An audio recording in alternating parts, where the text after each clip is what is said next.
Good evening everyone. आप सभी का हमारे इस ऑनलाइन प्लेटफॉर्म पर पुनः स्वागत है। जैसा कि आप सभी जानते हैं कि हम लोगों ने एक नई यात्रा प्रारंभ की है, संविधान की। एमपीपीएससी मुख्य परीक्षा का जो पेपर 2 है, उसकी पहली यूनिट है भारतीय संविधान। उसका अध्ययन हम इस चैनल के माध्यम से करवा रहे हैं आप सभी को। तो उस कड़ी में यह दूसरा वीडियो है हमारा, और इस वीडियो के तहत हम आपको जो हमने पिछले सेशन में पढ़ा था वहां से आगे बढ़ेंगे। तो जैसा कि आप लोग जानते हैं कि पिछले वीडियो में हम लोगों ने शासन के अंगों का अध्ययन कर लिया था। इस वीडियो में हमें संविधान से आगे बढ़ना है। तो आइए जानते हैं कि संविधान के इस चैप्टर में हमें क्या क्या पढ़ना है। ठीक, तो सबसे पहले हमें संविधान के बारे में जानना होगा कि संविधान होता क्या है। संविधान को पढ़ने से पहले सबसे पहले हम यह जानेंगे कि संविधान होता क्या है।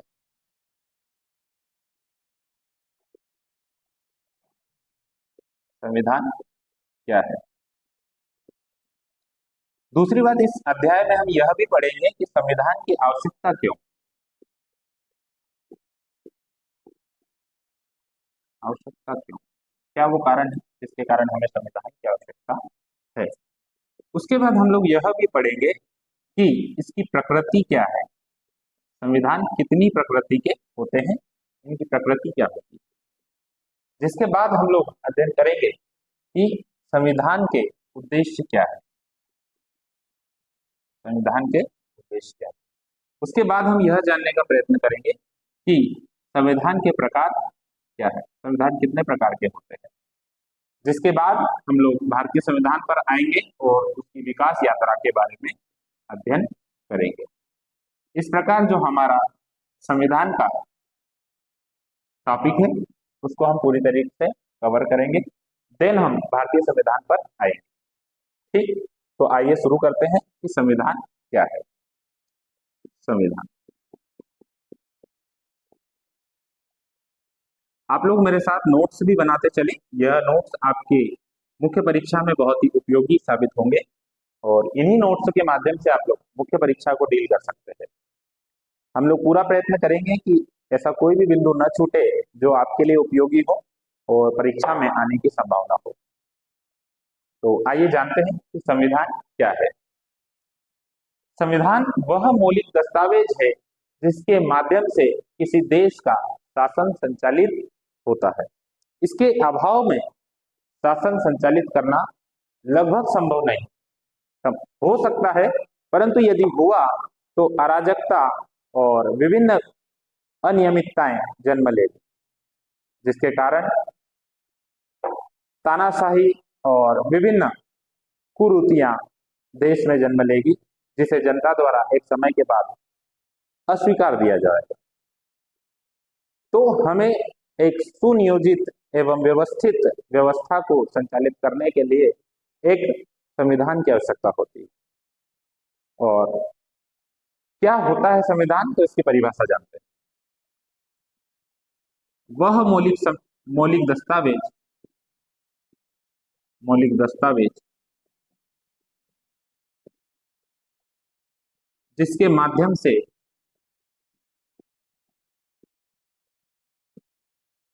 माध्यम से जिसके माध्यम से किसी देश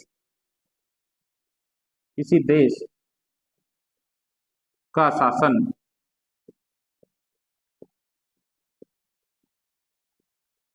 संचालित होता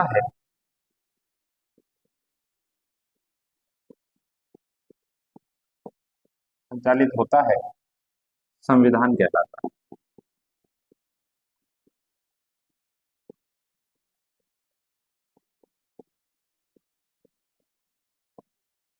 उदाहरण के तौर पर आप लोग भारत का संविधान लिख सकते हैं।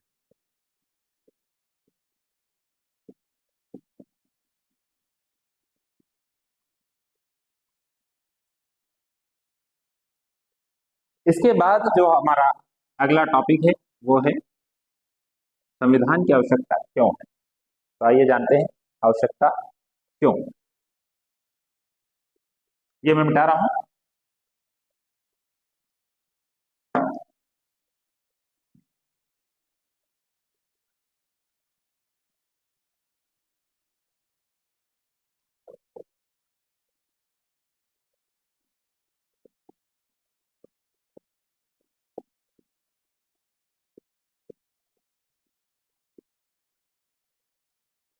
कई बार हमारे मन में यह प्रश्न उठता है कि संविधान की आवश्यकता क्यों पड़ी। क्या वो कारण है जिसके कारण हर देश में संविधान होता है, क्यों होता है, क्या वजह है। तो इस बात को हम लोग जानते हैं और जानने का प्रयत्न करते हैं। आइए, सबसे पहले तो संविधान एक नियमों का समुच्चय प्रदान करता है जिससे उस देश का शासन संचालित होता है एवं उन नियमों के समुच्चय को उस देश की जनता स्वीकृत कर सकती है। तो पहला कारण तो यही है कि यह एक नियमों का समुच्चय प्रदान करता है जिसे उस देश की जनता स्वीकार सके।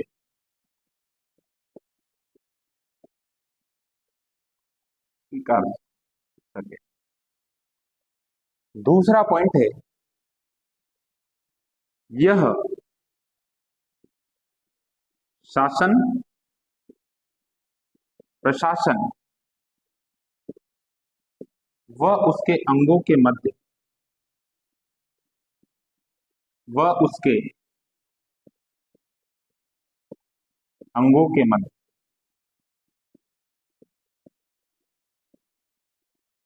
अंगों के मध्य सत्ता का विकेंद्रीकरण करता है।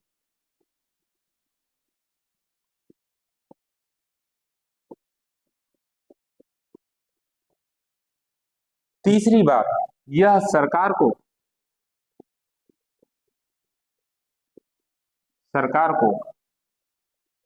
लोक कल्याणकारी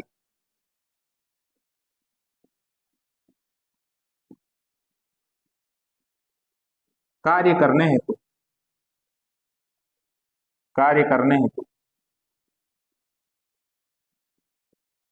निर्देशित करता है।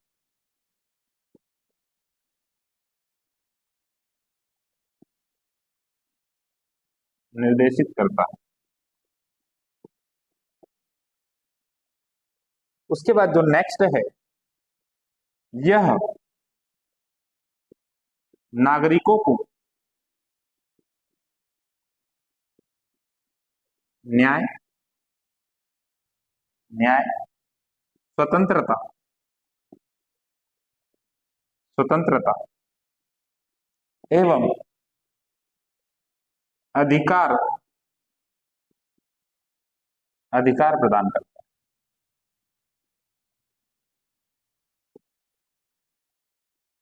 अधिकार प्रदान करता है। यह सुशासन सुशासन का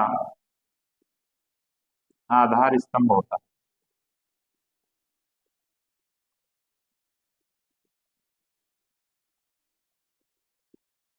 इन्हीं तमाम कारणों की वजह से किसी भी देश में संविधान की आवश्यकता को महसूस किया जाता है एवं प्रत्येक देश अपने देश की व्यवस्था को संचालित करने के लिए संविधान का निर्माण करते हैं और संविधान के माध्यम से उस देश की व्यवस्था चलती है। वहां पर कानून, वहां पर प्रशासन, तमाम बातें संविधान के आधार पर चलती है जिससे कि एक लोक कल्याणकारी राज्य का निर्माण होता है और सुशासन की स्थापना होती है। यदि आप ऐसा लिखकर आएंगे मुख्य परीक्षा में तो निश्चित तौर पर आपको लाभ होगा। आइए अगली कड़ी में हम जानते हैं कि संविधान की प्रकृति क्या होती है। संविधान की प्रकृति क्या होती है?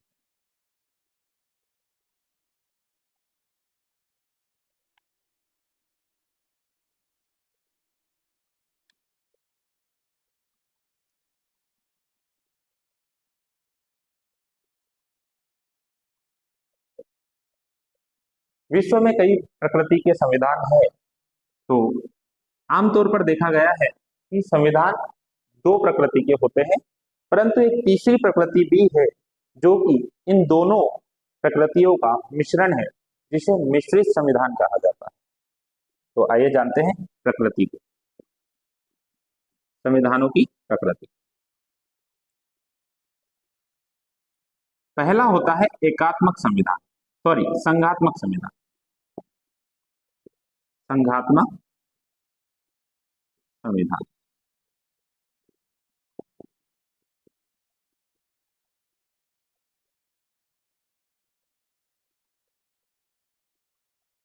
जब शासन संचालन की शक्तियां राज्य व केंद्र में समान रूप से वितरित हो तो उसे संघात्मक संविधान कहा जाता है।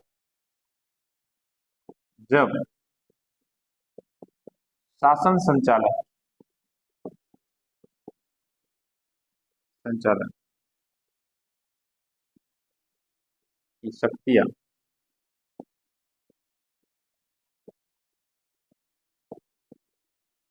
केंद्र व राज्यों में समान रूप से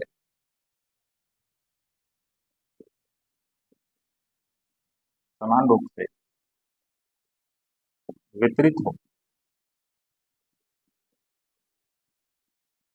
तो उसे संघात्मक संविधान कहा जाता है।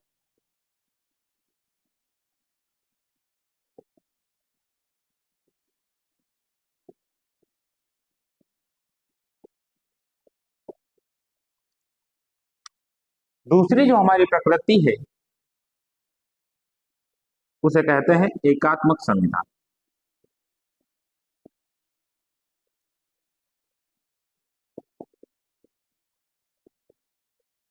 एकात्मक संविधान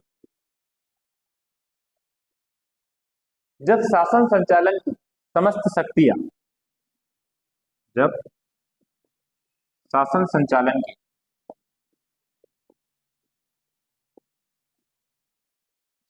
की समस्त शक्तियां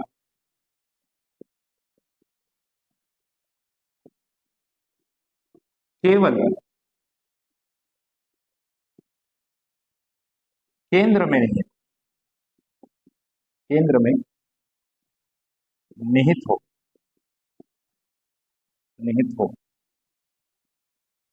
तो उसे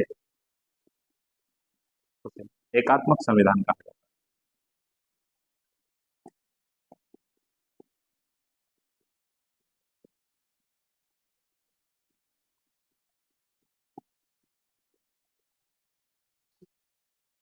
इसी प्रकार जो भारतीय संविधान है वो संघात्मक एवं एकात्मक दोनों प्रकृतियों का मिश्रण, इसलिए एक नवीन प्रकृति हमारे सामने निकल कर आती है, नई प्रकृति निकल कर आती है जिसे कहते हैं मिश्रित संविधान। एक प्रसिद्ध विद्वानविद हुए जिनका नाम था केसी वीर महोदय। केसी वीर महोदय ने भारतीय संविधान को भी एकात्मक संविधान सॉरी मिश्रित संविधान की संज्ञा दी है। तो आप मिश्रित संविधान में लिख सकते हैं जब जब किसी संविधान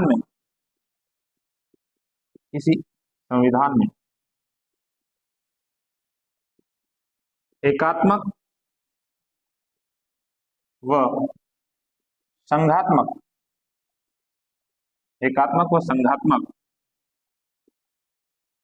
संघात्मक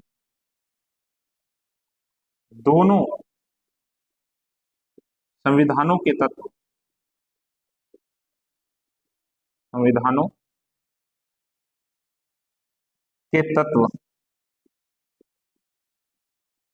विद्यमान हो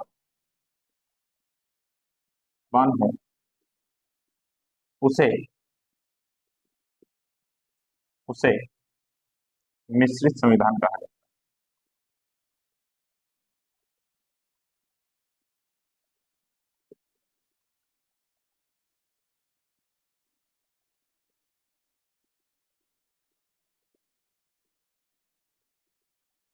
मिश्रित संविधान कहा जाता है।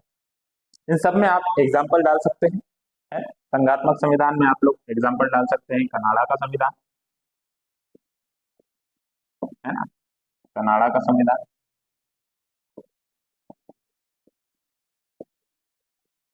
आप लोग एकात्मक में ब्रिटेन का लिख सकते हैं,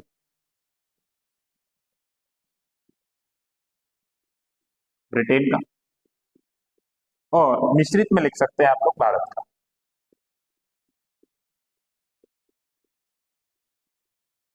भारत का संविधान।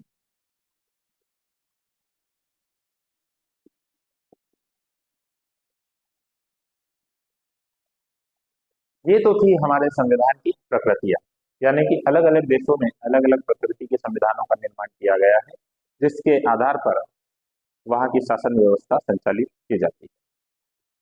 अगली कड़ी में हम लोग जानते हैं कि संविधान के उद्देश्य क्या है। क्या संविधान का कोई उद्देश्य है या फिर ये उद्देश्य विहीन है? तो निश्चित तौर पर यदि संविधान बना है तो उसका कोई ना कोई तो उद्देश्य है, और सबसे बड़ा उद्देश्य तो यही है कि उस देश की राज व्यवस्था को संचालित करना, उस देश की शासन प्रणाली को संचालित, नागरिकों के हितों की रक्षा करना। ठीक, तो आइए जानते हैं कि संविधान के उद्देश्य क्या है। आप लोग नोट करते चलिएगा, नोट्स बनाते चलिएगा।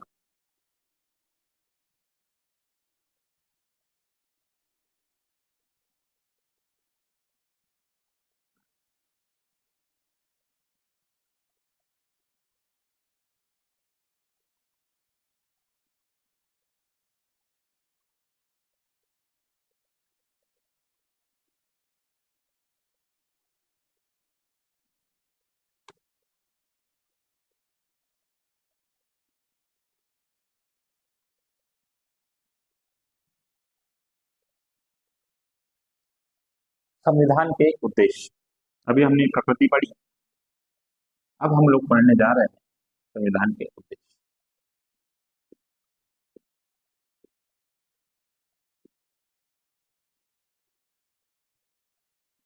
नंबर एक पर जो हमारा पहला उद्देश्य है वो एक यह है कि देश के शासन का, देश के शासन का संचालन। दूसरे नंबर पर जो हमारा उद्देश्य है वो ये है कि देश में नीति कौन बनाएगा, किसके पास क्या कार्य होगा, उस नीति को लागू कौन करवाएगा, और उस नीति की समीक्षा कौन करेगा। यानी कि यह यह विभिन्न यह विभिन्न संस्थाओं में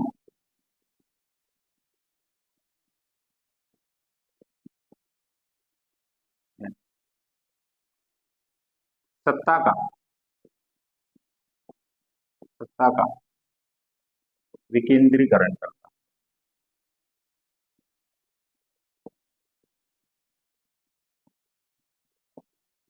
विकेंद्रीकरण करता। नेक्स्ट है संविधान में संशोधन कौन करेगा।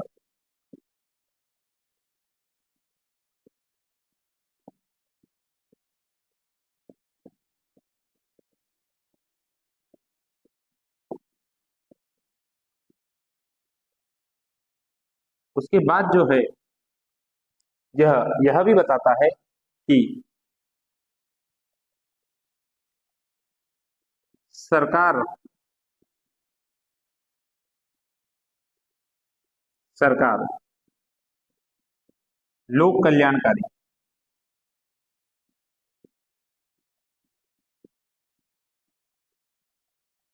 लोक कल्याणकारी राज्य की स्थापना करे।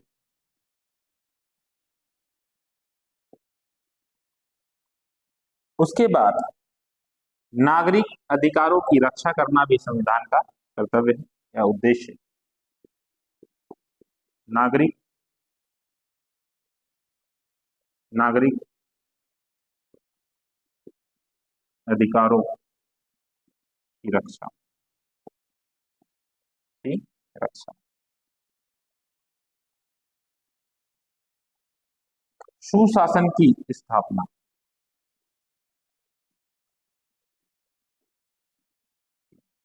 स्थापना। ये तमाम हमारे संविधान के उद्देश्य हैं और संविधान के माध्यम से इन उद्देश्यों को अचीव किया जाता है या फिर उनकी पूर्ति की जाती है।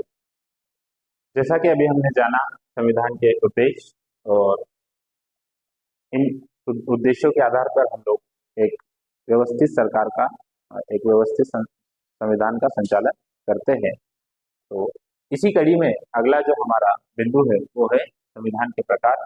आइए जानते हैं कितने प्रकार के संविधान होते हैं। हमारी हेडिंग है संविधान का प्रकार। सबसे पहले हम लोग जानते हैं विश्व में कई प्रकार के संविधान होते हैं, जिसमें पहला है लिखित संविधान।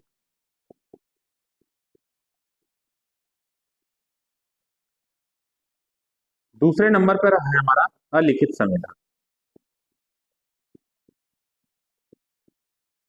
अलिखित संविधान।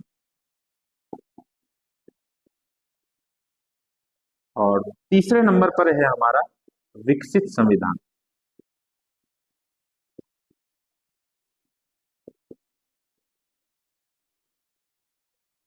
और चौथे नंबर पर है हमारा निर्मित संविधान।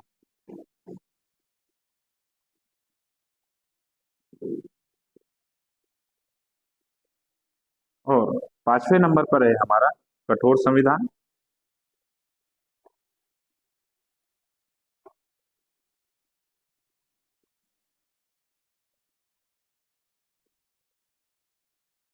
और छठे नंबर पर है हमारा लचीला संविधान।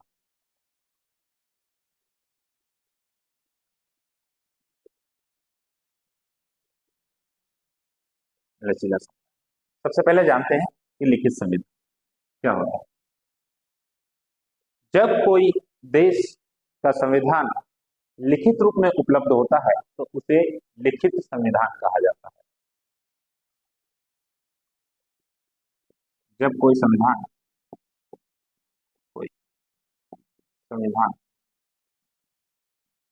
लिखित रूप में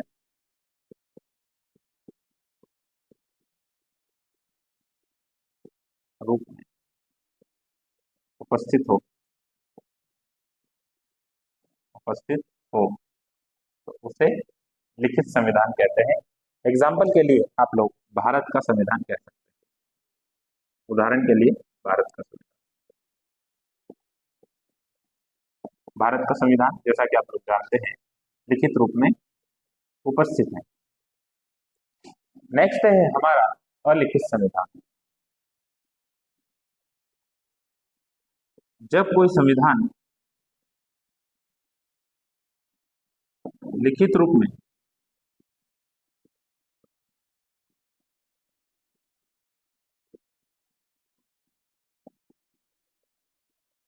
विद्यमान न हो या उपस्थित न हो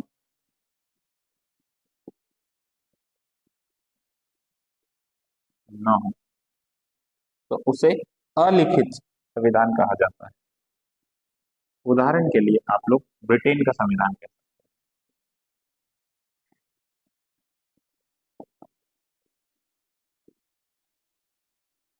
नेक्स्ट है हमारा विकसित संविधान। जब कोई संविधान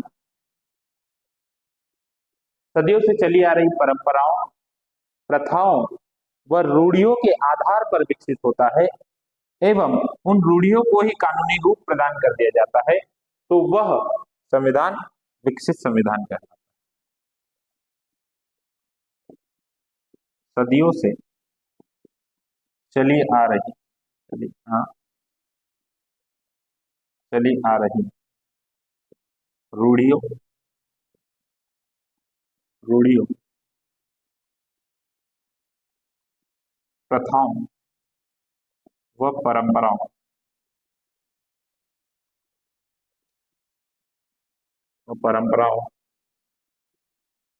को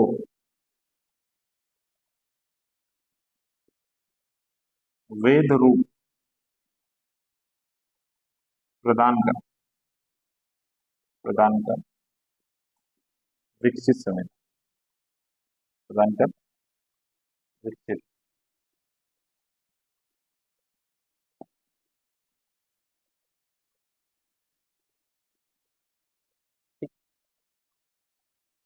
इसमें भी आप लोग उदाहरण ब्रिटेन का दे सकते हैं।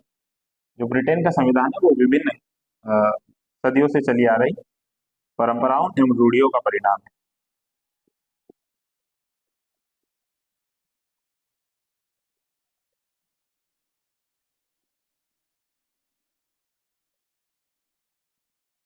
ब्रिटेन का संविधान।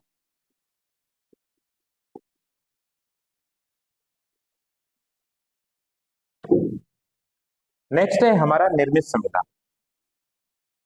जब किसी संविधान को वहां की संविधान सभा द्वारा उस देश के लोगों द्वारा निर्मित किया जाता है तो वह निर्मित संविधान कहलाता है।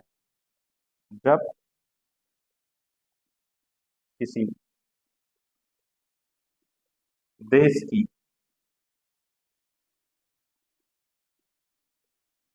जनता के लिए जनता के लिए के लिए वहां जनता के लिए वहां की संविधान सभा द्वारा वहां की संविधान सभा सभा द्वारा हम सभा द्वारा संविधान का निर्माण किया जाता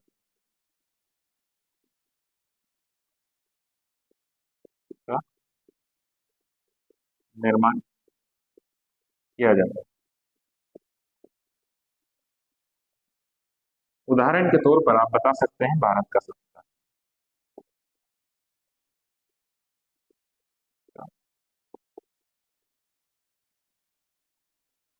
भारत का संविधान। नेक्स्ट है हमारा कठोर संविधान। नेक्स्ट है हमारा कठोर संविधान। कठोर संविधान जब किसी संविधान में संशोधन की प्रक्रिया बहुत ही ज्यादा जटिल हो एवं उसमें संशोधन करना बहुत मुश्किल हो तो वह संविधान कठोर संविधान कहलाता है। जब किसी संविधान में संशोधन करना संशोधन करना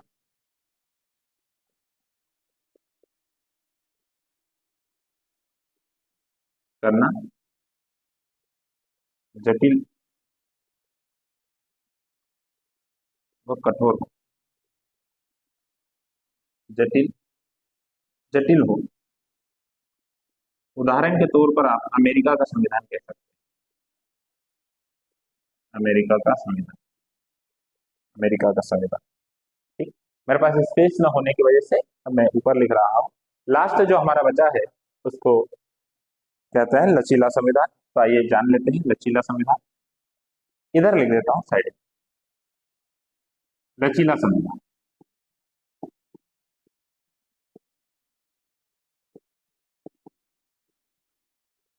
जब किसी संविधान में संशोधन करना बेहद आसान हो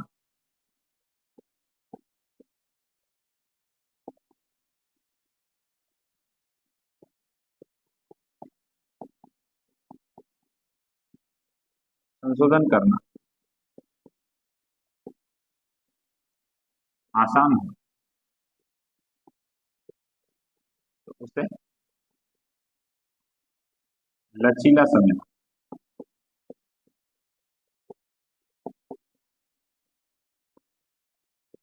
संविधान कहा जाता है। ब्रिटेन का संविधान बहुत ही लचीला है। इसमें किसी भी प्रथा को जोड़ दिया जाता है ना।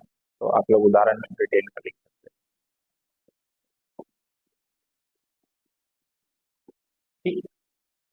तो ये थे हमारे संविधान के प्रकार। विश्व में इन तमाम प्रकार के संविधान पाए जाते हैं। इस संवैधानिक यात्रा में हमने सबसे पहले समझा है कि संविधान क्या होता है, और फिर हमने जाना कि संविधान की आवश्यकता क्यों है हमें। साथ ही हमने यह भी जाना कि संविधान के क्या क्या उद्देश्य हैं, और यह जाना कि संविधान की प्रकृतियां क्या क्या होती है, और यह भी जाना कि संविधान कितने प्रकार के होते हैं। तो आज के लिए इतना ही रखते हैं, और आने वाली क्लासेस में हम लोग क्रमवार एक के बाद एक टॉपिक वाइज अध्ययन करेंगे। तो संविधान को प्रारंभ करने से पहले हमें सबसे पहले इन तमाम बातों को जानना बहुत ही आवश्यक था, क्योंकि इनके बिना हम लोग संविधान का अध्ययन प्रारंभ करें तो मेरे ख्याल से शायद वो संविधान के साथ न्याय नहीं होगा, सब्जेक्ट के साथ न्याय नहीं। तो सबसे पहले हमें इन बातों को जाना है, जो कि हमारे प्रारंभिक फाउंडेशन को बहुत ज्यादा मजबूत करने में हमें बल प्रदान करेगा। ठीक, जितने भी बच्चे हम लोगों के साथ में इस श्रृंखला में जुड़ रहे हैं एवं इस यात्रा में हमारे साथ चल रहे हैं, आप सभी का इसमें हमारा तहे दिल से स्वागत है। ये व्यवस्था आप ही लोगों के लिए की गई है। आप लोग अपना प्यार और सहयोग हम लोगों को प्रदान करते रहे। हम लोग इसी प्रकार आप लोगों के लिए कोशिश करेंगे कि ये पूरी यूनिट, और इसके बाद प्रयत्न करेंगे कि अगली यूनिट भी लेकर आए, और यूनिट वाइज एक एक करके हम लोग इस पूरे पेपर को कंप्लीट करें। तो आज के लिए इतना ही। जय हिंद, जय भारत।